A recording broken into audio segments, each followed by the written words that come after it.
Well, good afternoon from Central Texas. This is part two of my seat concept seat. Got it installed.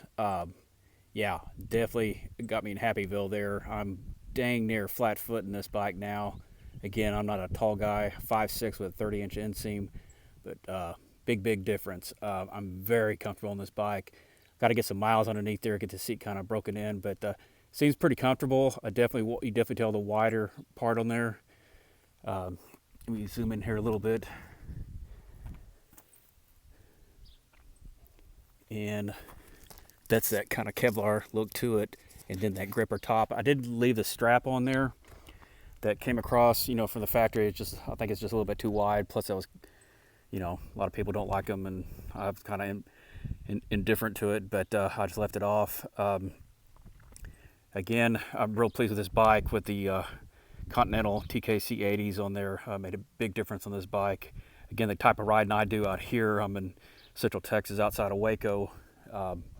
Mostly gravel roads and county roads paved about 50-50, but surprisingly those tires handle pretty well.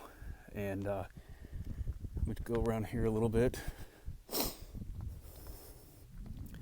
Now just some future upgrades I'm going to do is, of course, I'm going to do of course I got my license plate covered up here, but I'm going to do the tail toddy on there. I just pretty much cut off that stupid thing that was hanging down low there for now. I'm going to do the tail toddy on there and get that back into this bike kind of dolled up. And then the pair valve and EJK, which is a programmer on there, because I did do, of course, the Delcovic and the KDX intake from a Kawasaki. So that made, those two things did a big difference, but I do think I need to do the EJK and, of course, the pair valve. It does backfire just a little bit on decel. But again, real happy with this bike. The type of riding I do is just about perfect. It's light, nimble and so forth. But anyway, that's the seat concept seat. Low profile. Again, it lowered this bike, for me, it's not quite an inch on the seat. And then I had the Cuba Link, and that's KLX3, and that lowers it another inch. So I got me about as low without messing up the geometry too much on this bike. I did originally have 1.5 inch lowering link on there, but I thought that was just too much.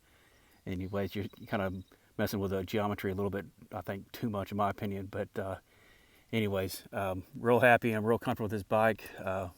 Can't say enough. We finally got some good rain here in Central Texas here, and it come a pretty good storm, and there's a bunch more this week. So I'm going to go riding here in a little bit. It's definitely hot or getting hotter and humid, but the wind's out of the north, so relatively speaking, it's cool out here, but it's definitely humid, that's for sure. Good day.